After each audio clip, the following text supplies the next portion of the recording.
Bonjour à tous, aujourd'hui on se retrouve pour une nouvelle vidéo. Aujourd'hui je vais vous expliquer comment je suis devenu youtubeur et vous donner les clés pour devenir à votre tour youtubeur.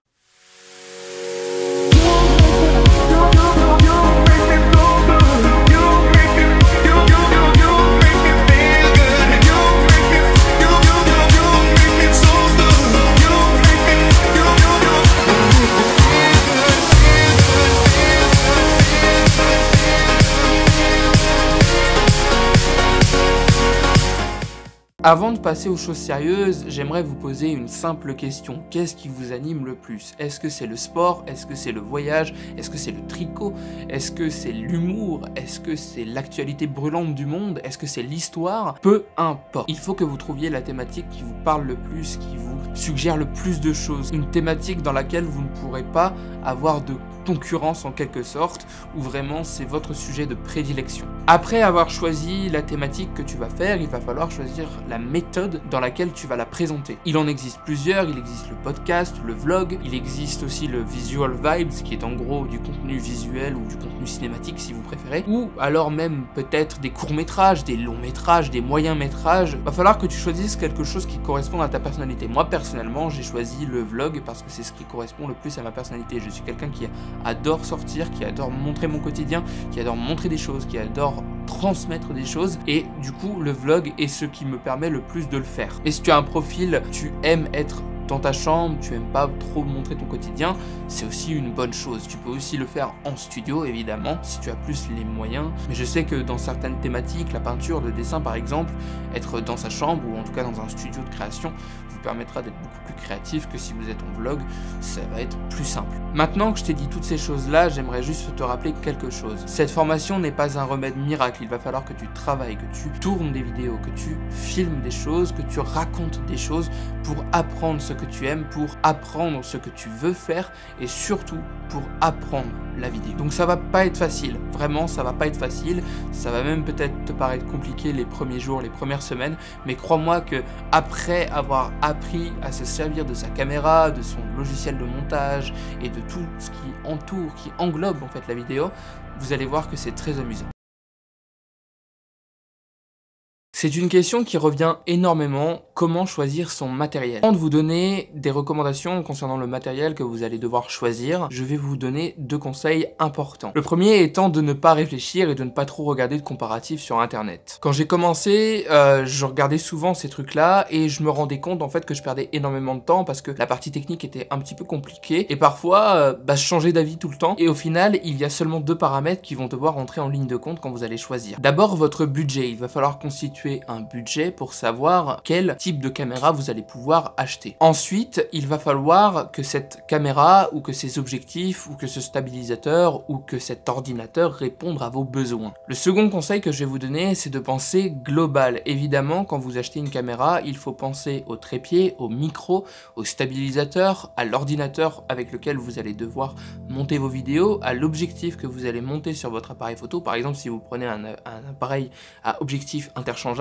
et vous pouvez pas vous permettre d'avoir tout un budget juste sur votre caméra. On va commencer par la caméra parce que c'est vraiment le départ d'une vidéo. Je vais d'abord vous donner des solutions à moins de 500 €, d'autres solutions entre 500 et 1000 €, des solutions entre 1000 et 2000 € et une à plus de 2000 €. Si vous avez moins de 500 € pour vous équiper, il y a quelque chose que je vous conseille et qui est assez simple. Vous l'avez tous sur vous, c'est votre téléphone portable. La plupart des téléphones portables d'aujourd'hui sont très bons en vidéo et souvent il ne leur manque qu'un petit stabilisateur. Le DJI Osmo Mobile est un super bon stabilisateur pour téléphone, il coûte environ 150 € et il vous aidera énormément à créer vos premières vidéos. Ensuite, pour un peu plus de 400 €, vous avez le choix du Canon G7X qui est un super appareil photo que j'ai utilisé pendant plus de 2 ans pour faire mes vidéos et il m'accompagne toujours sur certains de mes tournages pour filmer quelques petits plans d'insert notamment. Il y a également le Canon M10 qui correspondrait à cette gamme de prix et qui en plus vous offrirait la possibilité de changer d'objectif puisqu'il est doté d'un objectif interchangeable et c'est vraiment pratique. Quand vous commencez la vidéo, je peux vous assurer que avoir deux objectifs par exemple, c'est une super idée. Ensuite, pour plus de 500 €, vous allez avoir la GoPro avec le Karma Grip qui est en fait un stabilisateur. Ça va vous aider énormément, notamment pour filmer des vidéo de sport extrême par exemple, ça peut être super utile. Moi je sais que j'en ai pas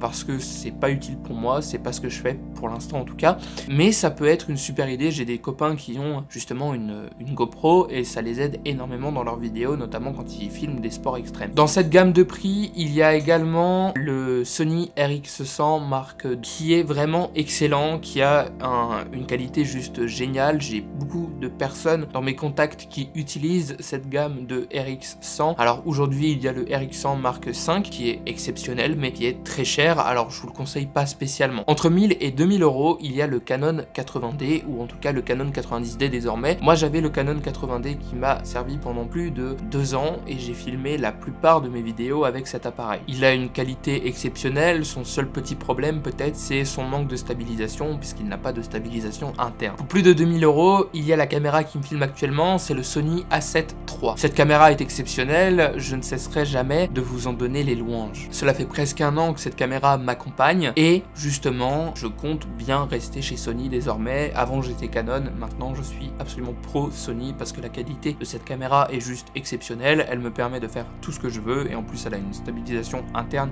qui est vraiment excellente, donc ça m'aide beaucoup. Maintenant on va parler des objectifs parce que c'est super important si vous choisissez de prendre une caméra avec objectif interchangeable. L'objectif de base sur un Canon par exemple est un 18-55 et il est excellent. Il peut vraiment faire l'affaire au tout début en tout cas et vous permettre de filmer votre première vidéo. Par contre vous pouvez décider de le coupler avec un 50 mm de chez Canon justement qui ouvre à 1.8 et qui est juste excellent. Moi je l'utilisais beaucoup notamment pour mes portraits mais aussi pour la vidéo, il m'arrivait de l'utiliser, faire des petits plans sympas. C'était vraiment intéressant de l'avoir. Pour des budgets plus élevés, ce que je vous conseille c'est d'avoir un équivalent 24-70. Moi j'utilise le 28-75 de chez Tamron, il est excellent, il ouvre à 2.8, il fait des super photos, il fait des super vidéos, il a une super stabilisation aussi, donc ça permet de la coupler justement avec celle de mon Sony A7 III et ça permet de faire des vidéos très smooth. Pour le vlog, je vais également vous conseiller le 17-28 de chez Tamron qui ouvre à 2.8, il est excellent, il coûte un peu plus de 1000 euros je crois actuellement et il est vraiment très très bon. S'il y a bien un truc qui est aussi important que la qualité vidéo, voire peut-être même plus, c'est la qualité sonore de votre vidéo. Choisir un micro est important. Il existe plusieurs types de micros, les Rode sont excellents, ils enregistrent le son plutôt bien. Moi j'ai eu un Rode VideoMic Go qui coûtait à peu près 80 euros pendant plus de 3 ans et il m'a énormément servi. Si vous faites des interviews, vous pouvez aussi choisir de vous rabattre sur les micros cravates qui sont excellents, vous pouvez en avoir pour 50 euros assez aisément sur le site de la Fnac par exemple ou même sur Amazon. Il y a aussi un micro qui est génial, c'est le Sony ECM B1M qui se branche sur la griffe de l'appareil photo direct. C'est celui que je vous conseille si vous êtes un utilisateur Sony. Moi je sais que j'ai eu un petit souci avec ma prise jack sur mon appareil photo et j'avais pas envie de l'envoyer en réparation, du coup j'ai pris le choix de prendre ce micro qui se branche à la griffe et en plus ça me permet de ne pas avoir de câble qui pendouille autour de mon appareil photo et ça fait quand même beaucoup plus classe. Il y a un micro qui est génial aussi pour les voix off, c'est le Rode NT USB. Moi c'est celui que j'utilise depuis maintenant quelques mois et il me permet de faire absolument toutes mes voix off et à chaque fois mes voix off ont une qualité de fou, on a l'impression d'être au cinéma. La qualité de ce micro est juste exceptionnelle, je vous le conseille vivement.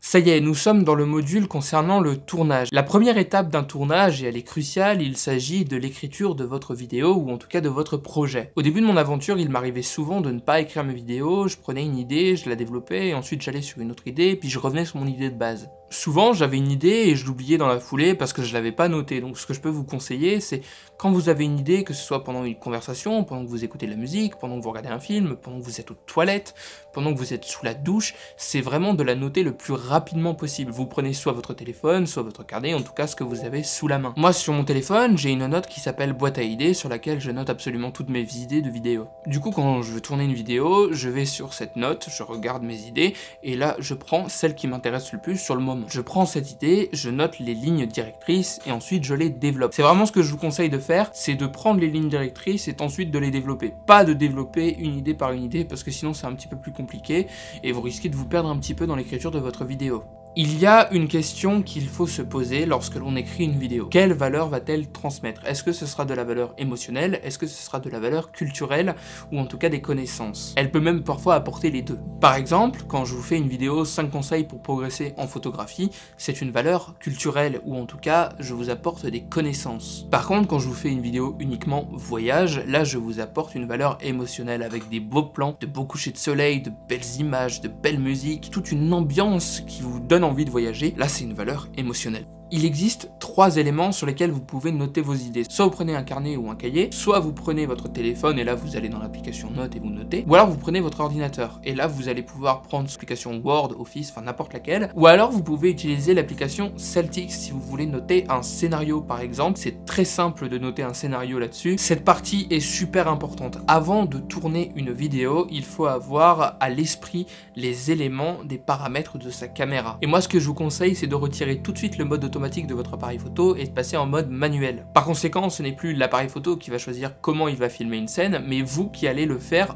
depuis vos menus. On estime entre 75 et 85% de plans gâchés à cause du mode automatique, parce que justement, ce que l'appareil photo fait, il le fait de manière totalement artificielle. Il ne pense pas comme vous, et vous, si vous avez une idée de votre plan, et ben ça risque de ne pas coller. Il existe 3 paramètres importants pour passer en mode manuel. Il y a d'abord la vitesse d'obturation, l'ouverture de votre objectif, et aussi les ISO. La vitesse d'obturation, c'est le temps durant lequel votre capteur va être exposé à la lumière. Cette vitesse, elle s'exprime en fractions de secondes. C'est en gros le 1 sur 8000, 1 sur 6000, 1 sur 4000, 1 sur 60, 1 sur 30 qui sont en bas de votre appareil photo et qui vous permettent donc de sélectionner la vitesse. Plus votre vitesse sera haute, donc par exemple 1 sur 8000, plus votre mouvement sera figé. Par contre, si votre vitesse est plutôt basse, là votre mouvement sera beaucoup moins figé et sera bien plus décrypté par votre appareil photo. L'ouverture est également un paramètre important. C'est en fait l'ouverture de votre diaphragme sur l'objectif de votre appareil photo. Cette ouverture, elle s'exprime en f sur quelque chose. Donc f de 8, f1 2, f1 8, f4 5. Plus le chiffre sera petit, plus votre ouverture sera grande. En gros, à 2,8, vous avez beaucoup plus de lumière qui entre que quand vous êtes à f12 par exemple. Donc plus votre objectif aura une ouverture lumineuse grande, plus le flou d'arrière-plan sera accentué et plus la lumière passera. Le flou d'arrière-plan ou bokeh est en fait exprimé par le f. Par exemple, quand vous êtes à f1.8, vous avez un méga beau flou d'arrière-plan derrière votre sujet. Quand vous êtes à f12, par contre, là, absolument toutes les zones de votre photo sera nette ou presque. Les ISO, c'est un paramètre très important et il ne faut pas trop y toucher. Les ISO, c'est en fait la lumière chimique, voire artificielle que votre appareil photo va créer. C'est un petit peu comme si vous prenez des grandes lampes dans la nuit et que vous éclairez. Là, ce sera une lumière artificielle. Et ben là, en fait, c'est l'appareil photo qui va créer de la lumière sur votre scène et qui va provoquer parfois un bruit qui est absolument ignoble à voir. Il ne faut pas confondre le bruit et le grain qui sont deux choses totalement différentes. Le bruit est une anomalie, le grain par contre est quelque chose que vous pouvez ajouter ou c'est quelque chose qui est dans le profil d'image. La balance des blancs est également un paramètre important. Vous pouvez le mettre en automatique, moi je le fais très souvent quand je suis en extérieur notamment parce que l'appareil photo le fait très bien. Par contre quand vous êtes en intérieur et que vous avez un certain type de lumière, par exemple de la lumière jaune, il faudra essayer d'avoir une balance des blancs plus froide. Et inversement, quand vous avez une lumière plus blanche, si vous voulez avoir une couleur plus jaune, plus chaude, il va falloir augmenter sa balance des blancs. Ce conseil va s'appliquer surtout aux utilisateurs de Sony comme moi, mais vous pouvez également le faire sur un Lumix et sur plein d'autres appareils photo. Il suffit d'aller dans les menus et de regarder un petit peu. Il est important de bien choisir son profil d'image. Moi sur mon Sony, j'utilise le profil d'image PP6 avec un Gamma Ciné 4 et un Gamus Cinéma.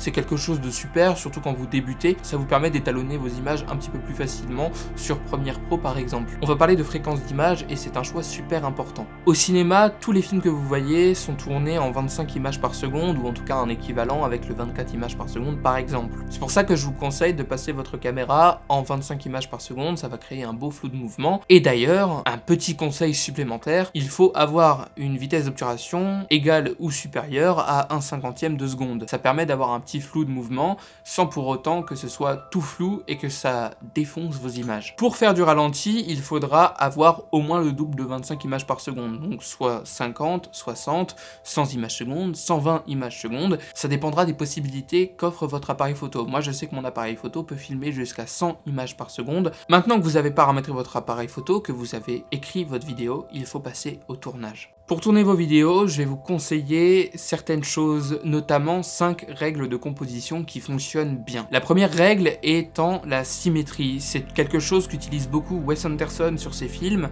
et que vous pouvez utiliser pour pouvoir filmer de belles vidéos. Plus les images seront symétriques, plus elles seront belles. Par contre, il n'est pas vrai de dire que moins elles seront symétriques, moins elles seront belles. Vous pouvez très bien utiliser des images asymétriques, par exemple mettre un sujet sur la gauche ou sur la droite de votre plan, et pour autant, ça ne sera pas compliqué de faire une belle image. Vous pouvez donc jouer avec cette règle de la symétrie, mais il faut bien l'avoir à l'esprit quand on filme une vidéo. La seconde règle est très importante, c'est la règle des tiers. En gros, il va falloir que vous alliez dans les paramètres de votre appareil photo et que vous activez la grille. Cette grille va se composer en 9 traits et en gros, il y aura des intersections. C'est au niveau des intersections que vous allez pouvoir placer votre sujet.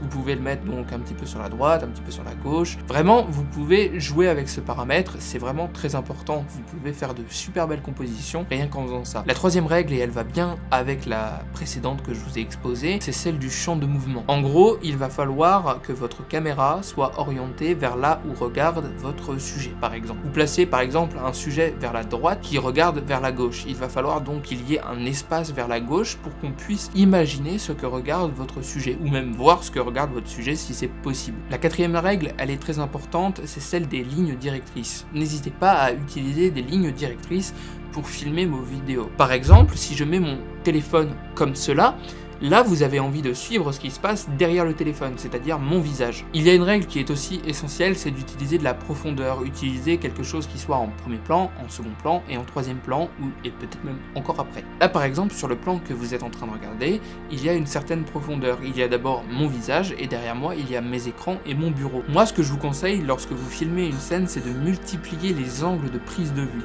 Par exemple, vous avez un sujet qui est en mouvement, vous allez pouvoir le filmer de dos, de face, gauche et de droite. Vous pouvez également le filmer en contre-plongée, c'est-à-dire mettre la caméra proche du sol et filmer vers le haut, ce qui donnera l'impression que votre sujet est très grand. Vous pouvez également le filmer en plongée, donc depuis une hauteur, et là on aura l'impression que votre sujet est tout petit. Vous pouvez également multiplier ces angles en utilisant par exemple un drone. Un drone apporte de la hauteur et donc forcément vous allez avoir encore plus de valeur à présenter à votre client ou en tout cas à vos abonnés. Un stabilisateur, c'est très bien aussi pour multiplier les valeurs de plan, parce que si vous suivez quelqu'un et que c'est très smooth, les gens vont adorer. Si vous n'avez pas de stabilisateur, il y a une chose que je peux vous conseiller. Sur votre appareil photo, vous avez certainement une sangle qui se présente comme celle-là. Ce que je vous conseille, c'est de la mettre à votre cou, de fléchir un petit peu les genoux et de marcher très lentement. Et bien sûr, il faut que votre sangle soit tendue. Il faut que vos genoux donc soient fléchis, que votre sangle soit tendue et que vous marchez lentement et faire des mouvements très smooth comme ça. Cette idée peut vous sauver la vie vraiment si vous n'avez pas accès à un stabilisateur, ça peut vous aider énormément. Si en plus votre appareil photo est stabilisé, ça rendra les images beaucoup plus smooth. Vous pouvez également passer par le système de stabilisation directement au montage. Quand vous filmez une vidéo, il faut également penser à l'environnement qui entoure votre sujet. Par exemple, vous êtes là avec un personnage qui est en train de travailler sur un ordinateur, vous allez pouvoir filmer son clavier, sa souris, son micro, son ordinateur, ses écrans, et vraiment filmer tout ce qui l'entoure dans son environnement, sa chaise, son bureau. Vraiment, faites beaucoup de choses. Quand vous êtes par exemple dehors, vous pouvez filmer un sujet en mouvement, un sujet qui soit par exemple dans un champ de blé, bah là vous allez pouvoir jouer avec le blé, filmer des petits plans et filmer l'herbe, les insectes, les animaux qui vous entourent. Ça aide le spectateur à imaginer ce qui se passe, à rentrer dans la scène, à vraiment être là avec vous quand vous filmez une image. Maintenant que vous savez tout ça, on va passer au montage. Les amis, je vais bientôt me mettre au montage, mais d'abord, j'aimerais vous parler de 2 étapes cruciales avant de démarrer un montage. Avant de monter une vidéo, c'est de choisir sa musique et ses ambiances sonores. Alors, les ambiances sonores, vous pouvez les prendre après, c'est pas gênant, mais la musique, généralement, vous la prenez avant de commencer votre montage. Vraiment, cette étape est importante. Il ne faut pas hésiter à avoir une ambiance sonore qui se reconnaît facilement sur toutes vos vidéos, mais surtout pour une vidéo, vraiment, faites ce travail de recherche de musique et de recherche de son FX ou d'ambiance. Le sound design, en fait, c'est vraiment important. Ça peut permettre à quelqu'un de se sentir encore plus transporté par votre vidéo, et moi je le fais sur toutes mes vidéos désormais. On passe au montage. Donc là nous sommes sur Premiere Pro et je vais vous montrer comment je monte une vidéo, une petite cinématique qui va durer environ 15-20 secondes. Donc ce que l'on fait dans un premier temps, on va importer nos plans. Pour ça il faut faire double clic. On va prendre tous ces plans là. Je me suis fait un fichier en amont pour ne pas perdre trop de temps. Voilà, ils sont importés. J'ai également importé mes musiques. Et ce que l'on va faire, c'est que l'on va prendre un premier plan. Moi, je vais prendre celui-là. Vous le faites glisser, déposer ici. Il va y avoir votre timeline qui va s'ouvrir à vous et votre fenêtre de prévisualisation juste en haut. Donc, on va faire un premier cut juste là. Parce que le plan me semble très beau. Il faut appuyer sur la touche C de votre clavier ou aller tout simplement chercher l'outil cutter qui est... Donc vous prenez votre musique, l'idée ça va être de faire des cuts là où il y a besoin de le faire pour de la synchronisation sonore notamment. Donc là il y a une grosse baisse de volume, on va prendre l'image au milieu, vous allez voir pourquoi juste après. On va prendre un plan de drone, on le coupe là où on en a besoin. Là on regarde, voilà, c'est bien là où il y a le mouvement. On refait une coupure à peu près au milieu de la baisse de volume. Maintenant qu'on a coupé nos plans aux bons endroits, on va prendre une transition. Et là, ce que l'on va faire, c'est qu'on va prendre un fondu enchaîné. C'est une transition que l'on voit beaucoup au cinéma notamment. Et ça donne à peu près ça. Voilà. Donc ça donne une petite transition bien sympathique. On prend donc un second plan de drone, on décale ça, on le cut là où on en a besoin, donc c'est-à-dire à partir du début du mouvement, en tout cas moi c'est ce que je fais. Là on va reprendre en plein milieu la coupure, donc non même pas, toc on coupe là, on supprime, on raccorde. Bon, alors là, donc là ce que l'on va faire c'est que l'on va prendre un fondu enchaîné à nouveau, pour faire une nouvelle transition sympathique. Toc.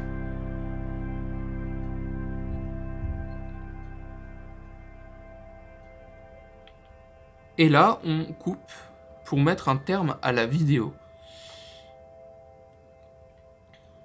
Donc pour mettre un terme à la vidéo, moi ce que je vous conseille, c'est le fondu au noir. Ce que l'on va faire désormais, c'est mettre le sound design. Donc là, ce que l'on prend, donc on va rajouter le son d'ambiance de forêt. Toc. On efface. On remet un autre, donc avec cette fois-ci des oiseaux qui chantent, avec que des oiseaux qui chantent justement, histoire d'accentuer le bruit des oiseaux.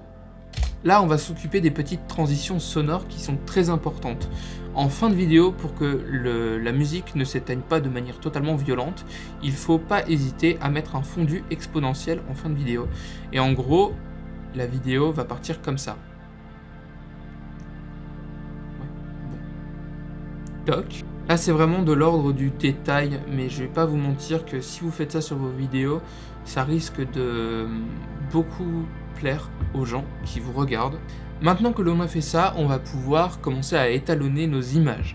Donc, ce que l'on fait, c'est qu'on prend un calque d'effet. Donc, vous allez dans votre projet qui est là, vous allez dans Nouvel élément.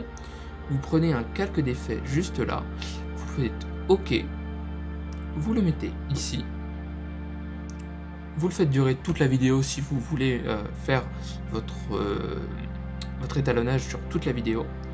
Ensuite, on va dans Effets, on tape Couleur Lumétrie.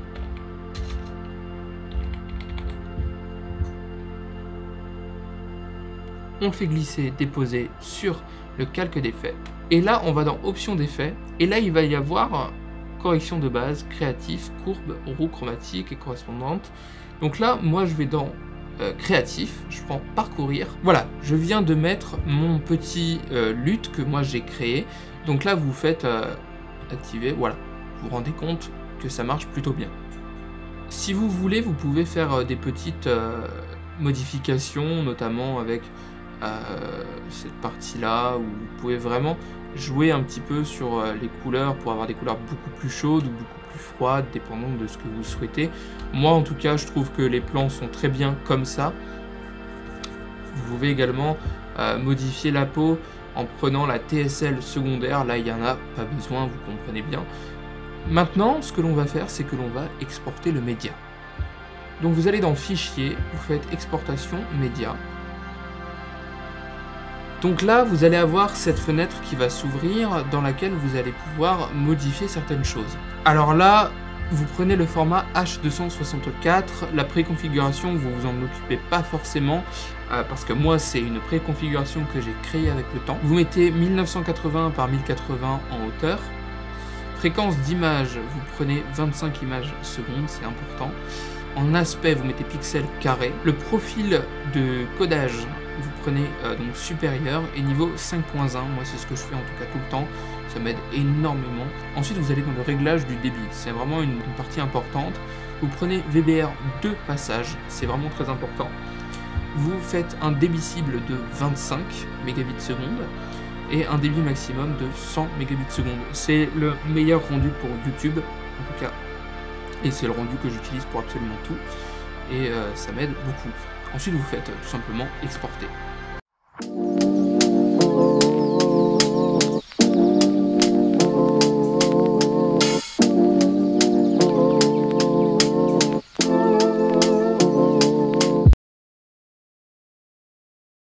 Avec le temps, j'ai pris beaucoup de conseils et j'ai pris beaucoup d'expérience là-dedans. Les réseaux sociaux sont aujourd'hui très importants. Nous sommes en 2020 et en 2020, beaucoup de personnes sont sur les réseaux sociaux et il y a plus de chances que vous soyez un petit peu plus connu par les autres si vous êtes sur les réseaux sociaux. Sur votre chaîne YouTube, il vous faudra une belle photo de profil, un nom correct, donc que ce soit un pseudonyme, votre prénom, votre nom de famille ou votre prénom et la première lettre de votre nom de famille. N'hésitez vraiment pas à avoir le nom le plus propre possible qui vous définisse le mieux. Ensuite, il va falloir faire une description cohérente et qui parle bien de vous. Tout le monde ne lit pas les descriptions sur YouTube, mais quand vous lisez une description sur YouTube, vous vous rendez compte de ce que fait la personne et vous savez à qui vous avez affaire exactement. Maintenant que vous avez fait tout ça, vous êtes prêt à poster vos premières vidéos. Et il y a deux étapes qui sont extrêmement importantes dans le partage d'une vidéo. Le premier étant le titre et le second, la miniature. N'hésitez pas à faire un titre accrocheur, que quelqu'un voit le titre et se dise « Tiens, ça a l'air intéressant ». Et ensuite, il voit la miniature et là, il se dit « Je clique », c'est obligé parce que la miniature doit être aguicheuse. Aguicheuse ne veut pas dire putaclic, attention, il faut bien choisir ses mots. Dans le titre, il faut pas mentir à son spectateur parce que si vous mentez au spectateur, il va quitter la vidéo, il va pas l'aimer, il va pas s'abonner et il aura pas envie de vous connaître outre mesure. Faites une belle description bien détaillée dans laquelle vous expliquez ce que vous faites dans cette vidéo et vous pouvez mettre un petit reminder sur vous. Ça peut aider au référencement de vos vidéos. N'oubliez pas les tags, ça aide énormément au référencement des vidéos. Moi je sais que parfois il m'arrive d'oublier les tags et après je les remets. Et là je me rends compte que mes vidéos font plus de vues. Pareil, il faut que les tags soient en lien avec votre vidéo. Par exemple, si vous faites une exploration d'un sanatorium abandonné, c'est le seul sujet qui me vient là à l'esprit.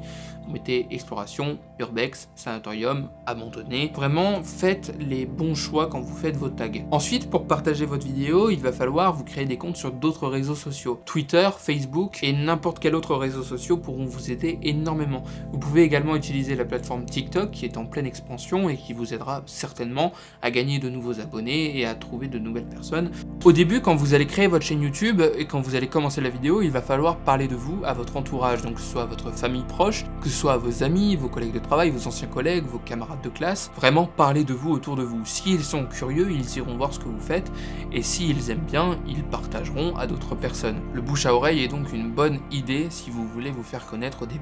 Après tous ces conseils, j'espère que vous êtes prêts à faire des vidéos. Les amis, cette vidéo est désormais terminée. Si elle vous a plu, n'hésitez pas à lâcher un petit pouce bleu, un petit commentaire, à la partager à vos amis, à votre famille. Si ce n'est pas encore fait, abonnez-vous à la chaîne, ça m'aide énormément. À la prochaine. Prenez soin de vous. Bye.